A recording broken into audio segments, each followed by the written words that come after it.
que comme le président, j'ai une voix qui porte, mais bon, ça fait déjà un certain nombre d'années, puisque après avoir travaillé longtemps en Guadeloupe sur les poussières désertiques et travaillé dans la qualité de l'air, puisque bon, comme le président, j'ai été président de l'association de qualité de l'air pour la Guadeloupe.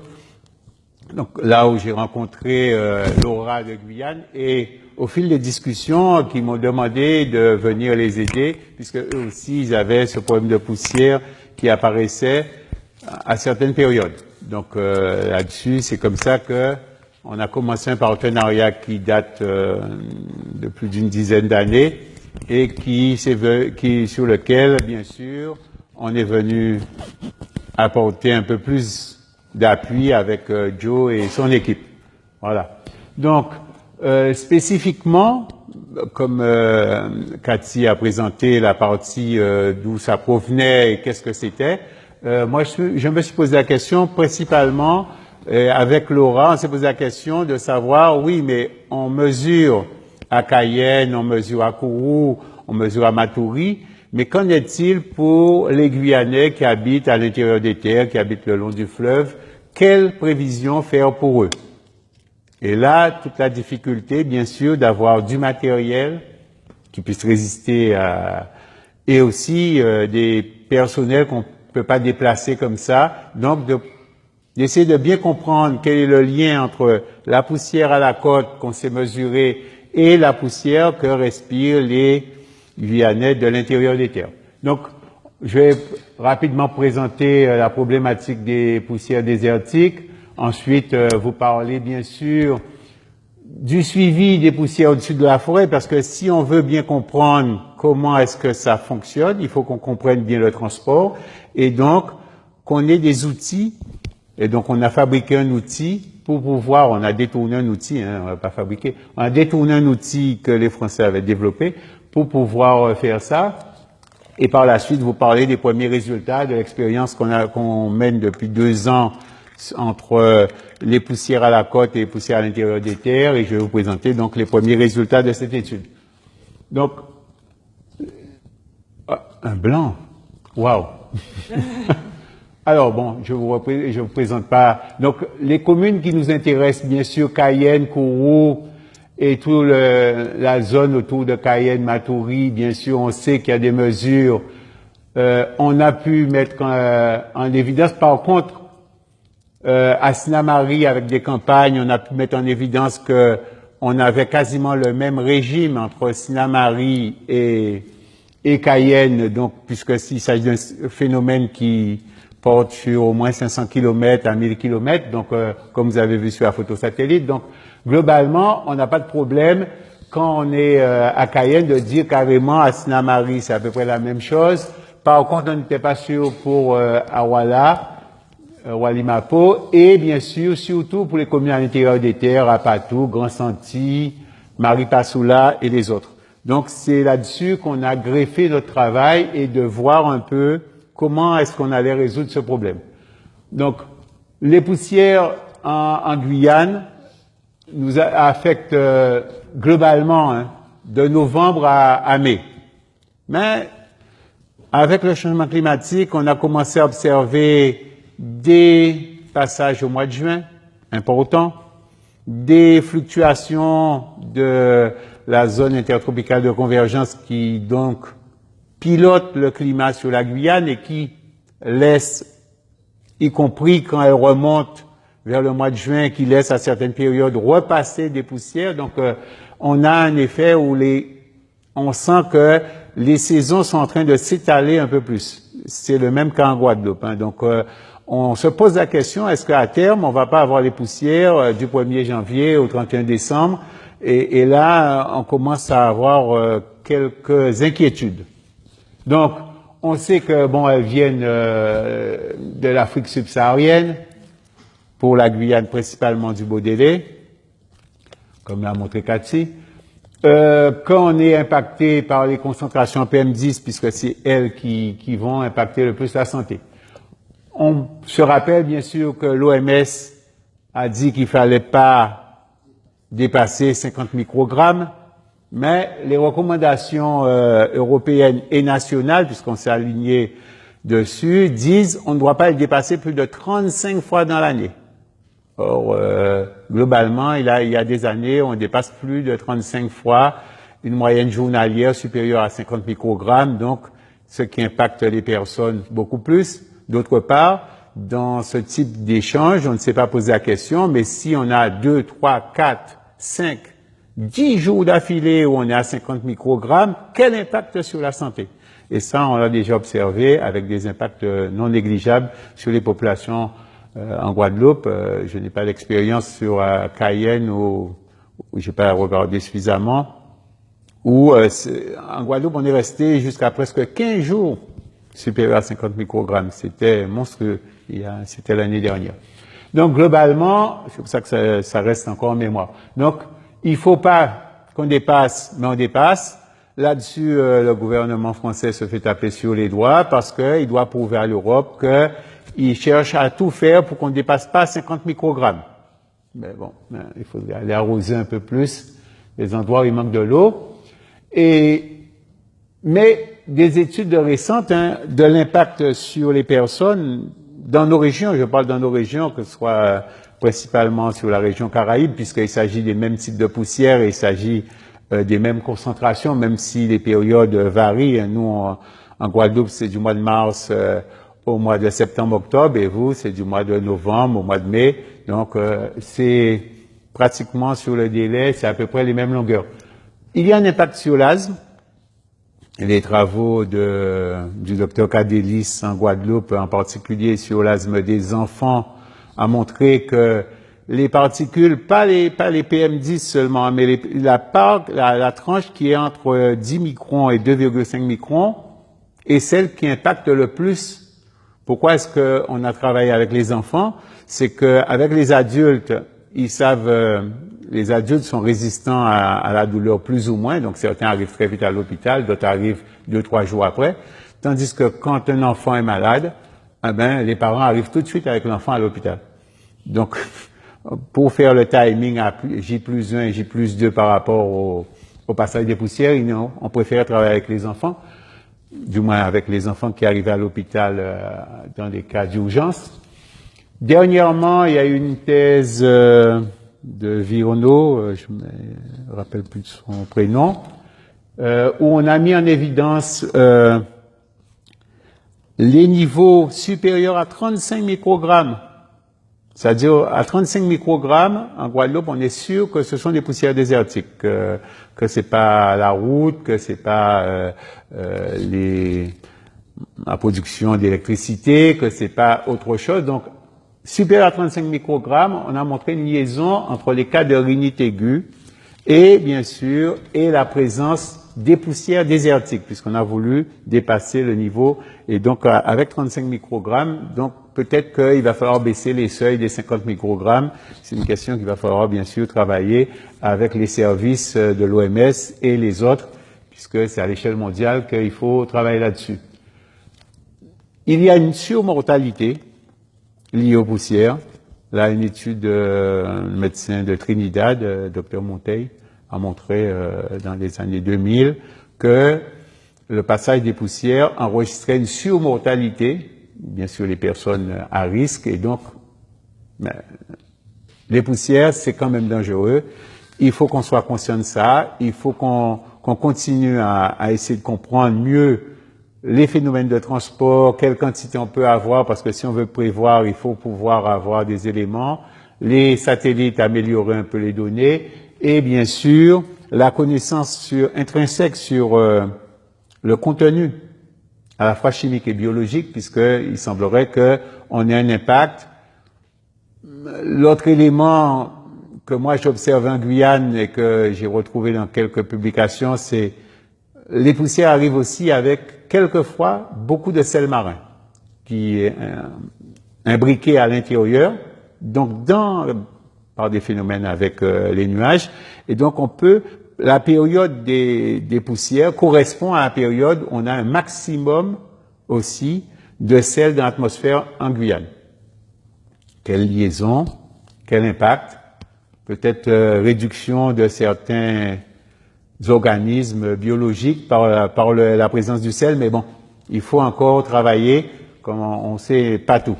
D'ailleurs, dernièrement, donc on a vu avec il y a eu une étude qui a montré que, il y avait quand même, si les forêts amazoniennes avaient pu se développer et continuer à exister, il y avait un impact positif des poussières qui apportaient des nutriments dans cette forêt, parce qu'il faut bien sûr à un moment donné qu'on amène des nutriments, et donc ceci a été expliqué par un chercheur de la NASA. Donc voilà, on n'est pas exempt de toutes les approches sont bonnes, et il y a des côtés positifs, il y a des côtés négatifs, il faut qu'on arrive à arranger tout ça. Donc voilà, pour savoir d'où viennent les poussières, combien il y en aura pour les jours à venir, etc.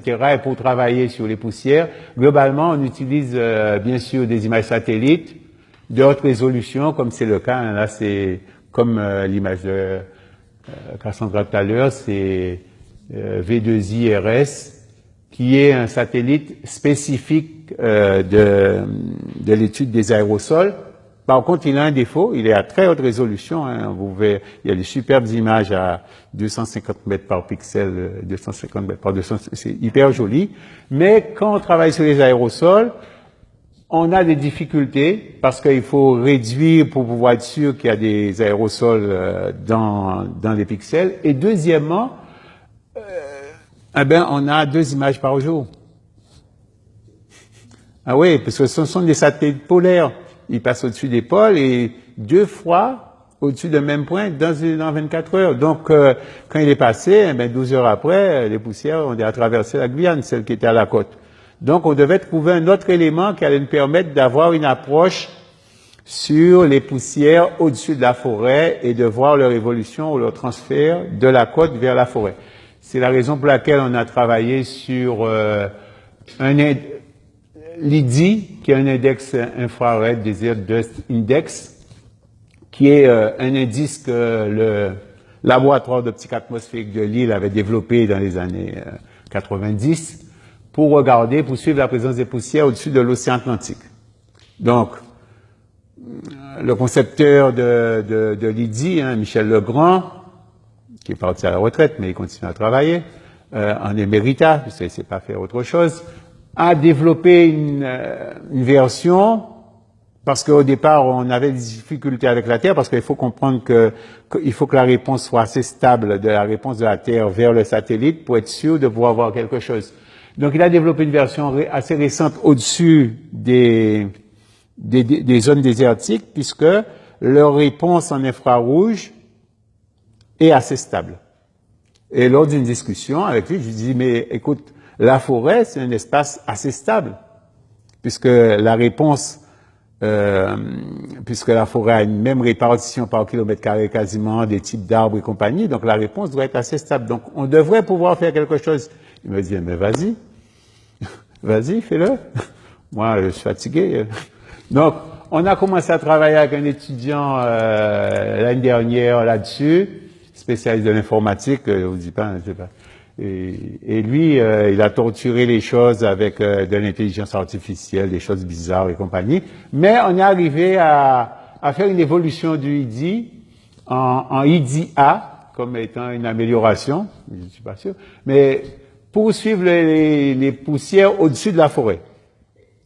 Pour l'instant, la comparaison, on l'a avec les données de Cayenne, puisqu'il s'agissait de pouvoir comparer avec Cayenne.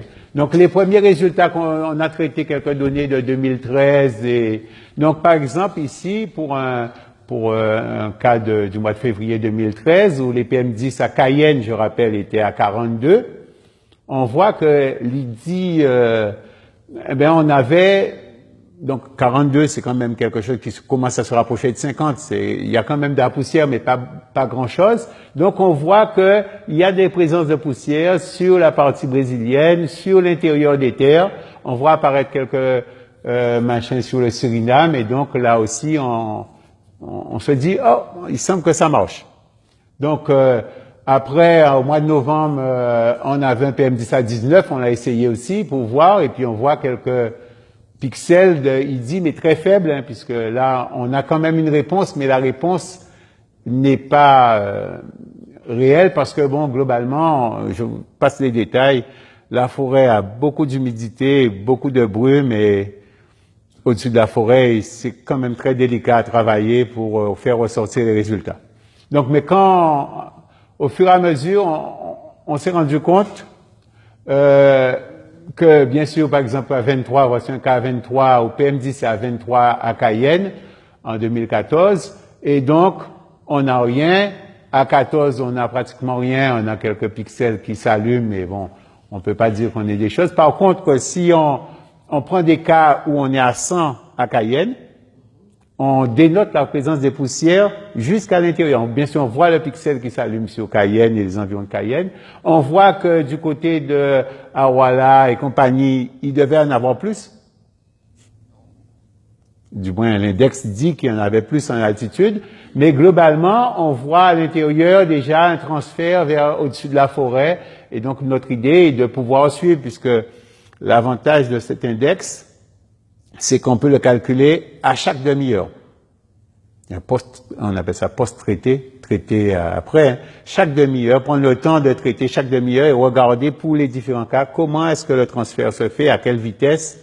Et ça, on va voir que la vitesse de transfert vers l'intérieur des terres est très importante pour nous.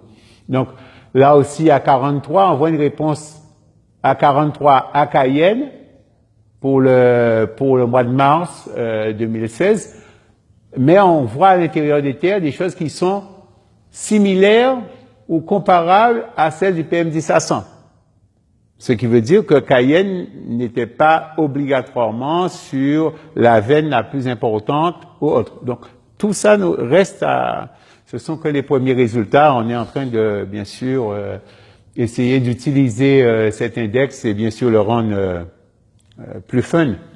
Puisque après, bon, ça reste des choses de l'ordre du travail scientifique, mais quand on doit le présenter après au public et autres, et ce sont des choses qui seront améliorées avec des couleurs, avec des choses comme ça, mais avec une meilleure répartition, puisque là, on a voulu absolument être sûr que le pixel en question, c'est-à-dire la tâche en question qu'on utilise, qui est de 6 km par 6 km quand même, dénote c'est réellement allumé à un niveau donné.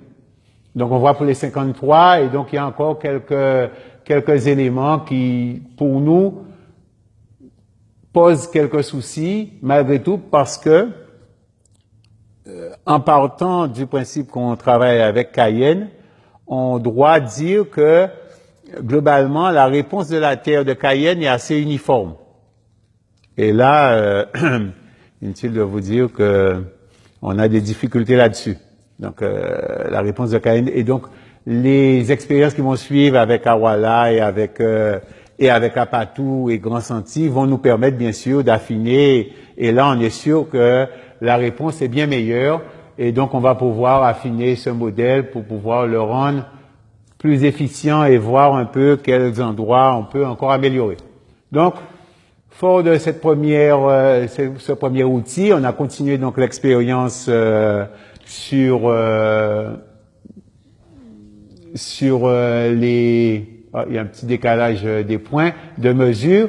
Et donc, on a monté une expérience qui a commencé en 2017, mais qui réellement a donné des résultats bien plus importants en 2018, où on a pris une station de Cayenne, il y a la station de Kourou, une station qui a été mise à Awala qui nous permet d'avoir une atmosphère de fond. Quelle est la réponse? Et puis surtout, de par l'orientation du vent nord-est ou est-nord-est de la période de poussière, eh bien, nous donner un point d'entrée peut-être pour Apatou, pour comparer. Donc il y a, alors, Apatou, Awala, Cayenne sont des PM10, Théum. Kourou, c'est notre technique de mesure, et de PM10 toujours, et Grand Senti aussi, parce qu'il était difficile pour nous de déplacer un théum, parce qu'un théum, c'est quelque chose qui demande beaucoup de stabilité, machin, et qui est très lourd. Donc, on a employé notre technique pour Grand Senti, qui va aussi nous permettre de travailler sur la répartition en taille des particules, mais qui permet d'avoir une idée du PM10. Donc, pour l'expérience de 2018, il y avait Cayenne, Kourou, Awala, Apatou et Grand Senti. Les données de Grand Senti ne sont pas encore traitées. On a commencé déjà par les premières qu'on a pu traiter. Donc voilà un peu la répartition jusqu'au 25 avril des données Cayenne, Apatou et Awala. Donc en bleu Awala, vous allez voir que après on a eu un petit souci puis on a changé de couleur, mais c'est pas grave. À certaines périodes, par exemple vers le 16e jour, le 16e jour, ça doit être le 16e jour de janvier, non c'est le 10 janvier, donc ça doit être le 26 janvier. Globalement, on voit que on n'avait pas toutes les données de Cayenne et que Awala avait un niveau non négligeable puisqu'on touchait les 100. 100 microgrammes par mètre cube, c'est important. C'est le double du seuil de déclenchement. Donc, bon. On a des données plus intéressantes en comparaison. Par exemple, sur la période du mois de mars, on a les 3 éléments. On a Cayenne aux alentours de 110 microgrammes. On a Awala juste un cran en dessous aux alentours de 90. Et on a Apatou avec le même comportement. Donc, il s'agit du même événement qu'on est en train de suivre et qu'on est en train de regarder. Et on voit déjà que là-dessus, la forêt a un impact, puisque je rappelle qu'Apatou, à vol d'oiseau, c'est environ 80 km de Awala. On a déjà perdu presque 20 microgrammes juste sur les 80 km. Et ce, pour pratiquement tous les cas, Apatou va se retrouver un cran en dessous. Donc, il y a une espèce de consommation des poussières au fur et à mesure qu'on va à l'intérieur des terres. Cette consommation, sachant que les poussières voyagent en altitude, il s'agit dans les basses couches, il y a quelque chose qui se passe et qui fait que, globalement, on a moins de poussière au fur et à mesure qu'on rentre à l'intérieur des terres. Est-ce que, moins de PM10, est-ce que c'est moins de poussière? Il faudra qu'on vérifie. Alors, bien sûr, on a un peu affiné. Si on regarde, par exemple, là, il a manqué les données de Cayenne, mais si on regarde la dernière tranche, le 20e, 21e et 22e jour après le 10 janvier, eh bien, on voit que Cayenne est au-dessus, mais a commencé un peu avant, le jour avant, et Awala et Apatou sont arrivés après, avec un décalage temporel. Est-ce que les poussières sont arrivées principalement d'abord à Cayenne? Est-ce que c'est le niveau, parce qu'il y a très peu de différence, est-ce que c'est le niveau de background de Cayenne, autrement dit le niveau d'atmosphère de fond, c'est-à-dire les pollutions de Cayenne liées à la circulation, liées à la présence de l'industrie, liées à tout ça, qui font que Cayenne est un cran au-dessus, déjà, d'Awala, qui lui-même est un bon cran au-dessus de Apatou. Donc, donc c'est un petit peu ça. Donc, on a fait ce qu'on appelle une corrélation. On a pris les données d'Apatou et on les a comparées aux données de Awala. Donc, Awala est en X et Apatou en Y pour dire des gros mots. Ça veut dire que quand on regarde le graphe comme ça, donc on a tracé une droite qui a un très bon coefficient de corrélation, je rappelle, là, on est vraiment très bon, ça veut dire que c'est vraiment, les comportements sont vraiment très proches. Eh ben, on se rend compte que Apatou a environ 25% de moins de poussière qu'Awala. Pas de poussière, de PM10. De PM10. Et ces 25%, eh ben, ils traduisent quelque chose. Soit Awala étant très proche de la côte, soit la part de sel qui est parce qu'on sait que le sel va diminuer au fur et à mesure qu'on va pénétrer, est-ce que la part de sel qui se retrouve, bien sûr, dans les masses de PM10, il faut pas croire, PM10 pèse aussi le sel marin qui est en suspension dans l'air, mais globalement, est-ce que ces 25% ne sont pas liés à une perte de la partie en sel, puisque à l'intérieur, ça varie très très vite, c'est en exponentiel, donc la perte de sel est quasi immédiate pour ceux quand on quitte la côte, s'il n'y a pas de sel, il n'y a plus de cocotier. Dès qu'il n'y a plus de cocotier, il n'y a plus assez de sel dans l'air. Hein. Le cocotier est une marque de la présence du sel marin. S'il n'y en a pas, il ne se reproduit pas. Donc, après, il reste que les palmiers. Et il n'en manque pas hein, à la côte hein, des palmiers. Mais on peut avoir des cocotiers. Dès qu'on rentre à l'intérieur, quelques dizaines de kilomètres à l'intérieur, même pas quelques dizaines, 10, 20 kilomètres à l'intérieur des terres, on commence à avoir une perte en sel significative qui fait que, globalement, l'influence est moindre et que les cocotiers se sentent plus mal. Bon, à moins de mettre un peu de sel autour du pied ou ramasser quelques sargasses salées posées autour, mais normalement, il a quelques soucis. Donc, on comprend bien, on pense, pour moi, il y a bien sûr une partie des poussières qui a été impactée, mais je pense que plus à une orientation de la masse en sel présente, parce que le théorème de Hawala est collé à la côte. Hein. C'est vraiment collé à la plage, pour ne pas dire autre chose. Et donc là, l'influence marine est très forte.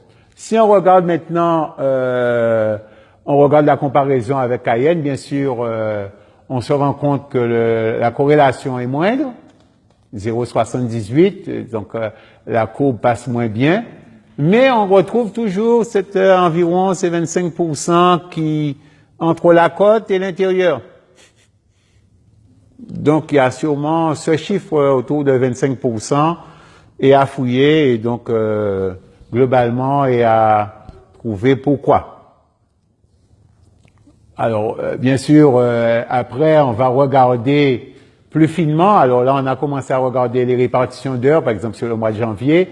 Et on voit les comportements, mais là, il y a eu un petit problème. Cayenne est passé en bleu, donc et Hawala est passé en rouge. Mais bon, on voit malgré tout autour de 400 là, on voit malgré tout que les deux, Hawala et Cayenne, ont des niveaux quasi similaires. Donc à la côte et un cran en dessous avec les deux pics à peu près identiques et un cran en dessous avec une descente qui est plus marquée. Avec le trou, là, qui est sûrement lié à des précipitations, on voit un bon cran en dessous à Patou. Je rappelle qu'il n'y a que 80 km, hein, c'est à vol d'oiseau, même pas 80 km, 70 et quelques, donc 80 c'est vraiment une extension. Et donc oui, pourquoi est-ce que brutalement on retrouve toujours cette même donnée en variation? Et avec des comportements, y compris des comportements horaires qui sont extrêmement collés. Ça veut dire que finalement, même en comportement horaire, on peut sentir un décalage, on va le voir, il va apparaître bien plus clairement après qu'on va regarder épisode par épisode, mais les comportements sont identiques, auquel cas on peut dire c'est quelque chose qui est lié au passage des poussières désertiques. Donc voilà. Alors bien sûr, pour comparer, on doit se poser la question, quel est l'apport d'atmosphère de fond, que j'appelle background par défaut, par anglicisme. Quel est l'apport d'atmosphère de fond, sachant que nous, on a défini l'atmosphère de fond comme étant les 20% des valeurs, on prend toutes les valeurs, et à 20% des valeurs les plus faibles, on dit c'est ça le background, comme quoi qu'on a les parties où il y a une précipitation, où il n'y a pas eu grand-chose. Et donc, là-dessus, on voit bien sûr que le background de Hawala est très proche du background de Apatou, même si Apatou est bien plus bas. Il n'y a vraiment pas grand-chose comme pollution à Apatou. Hein. À Hawala non plus, je ne pense pas que ce soit des pollutions, mais c'est aussi sûrement l'apport du sel. Et Cayenne, qui monte un bon cran au-dessus, voire plus du double de Hawala, de Apatou. Donc, l'idée était aussi de savoir, de dire, on a cherché à regarder, à quel moment on peut dire que il s'agit du front de poussière qui est en train d'avancer. Sachant que vous avez les polluants qui sont émis par les voitures, les embouteillages, à quel moment on peut dire non, non, non, là ce sont des poussières désertiques et à partir de là c'est l'arrivée de l'épisode. Donc c'est pour ça qu'on a commencé à tracer des backgrounds et à calculer aussi l'intensité de poussière par rapport au background pour voir s'il y avait des variations dans les concentrations. Donc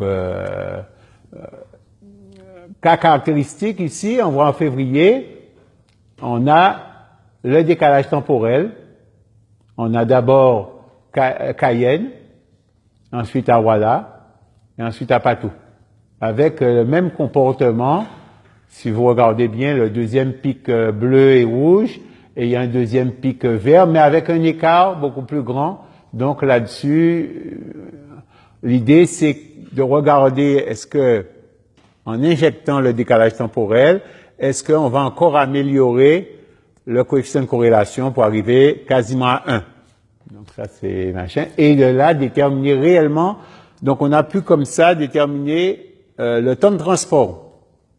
Et il s'avère que quand le front de poussière rencontre la forêt, eh bien, le déplacement est freiné. Donc on retrouve un déplacement en altitude qui va plus vite et un déplacement dans les basses couches qui est un peu moindre. Donc là aussi, il nous faut calculer les vitesses si on veut dire aux gens, attention, mais vous vous rappelez, au départ, on a dit on va regarder les poussières par satellite. Mais je rappelle que le satellite voit en haut, mais il ne mesure pas en bas. Or, nous, pour les personnes, on a besoin d'en bas. Donc, auquel cas, on est obligé de savoir quel est le décalage de vitesse entre le haut et le bas pour pouvoir prédire bien quel niveau et à quel moment est-ce que les personnes qui sont le long du fleuve vont être impactées par les poussières. Le cas le plus flagrant est celui du mois de mars. Si vous regardez bien, les pics sont bien alignés avec des espaces qu'on sait, même par rapport à 50 microgrammes, là, avec un gros, ça c'est par heure. Hein, donc, on voit bien sûr, les 50 microgrammes, je vous rappelle, c'est en moyenne journalière. Et là, c'est un comportement avec des par heure où on peut bien sûr atteindre 200 microgrammes et plus à Cayenne pour 1 heure. Donc peut-être que c'était un booster qui était garé juste sous le théorème, mais on a quand même quelques doutes. Là, il s'agit vraiment de poussière puisque on voit le même booster n'est pas allé à Awala en même temps et n'est pas passé par Apatou quelques heures après. Voilà un petit peu les premiers résultats. Ça veut dire que finalement, on commence à comprendre que les poussières qui sont mesurées, qu'on appelle brume de sable, qu'on appelle poussière désertique, comme vous voulez, ces poussières impactent les personnes à la côte, mais impactent aussi l'intérieur des terres à une moindre échelle. Donc, est-ce que on doit baisser les alertes quand il s'agit de l'intérieur des terres? Est-ce que il nous faut être bien sûr de tout le comportement tout le long du parcours pour être sûr qu'on pourra dire à terme, quand on mesure tant à Cayenne ou à Awala, eh ben, l'intérieur des terres sera impacté à tel niveau et on peut déclencher au pas l'alerte. Ça veut dire si à 50 microgrammes à Cayenne, on est à peu près sûr qu'à Apatou, à peu près sûr, on n'est pas sûr, on doit pouvoir dire à terme qu'à Apatou, on va avoir peut-être 25 microgrammes.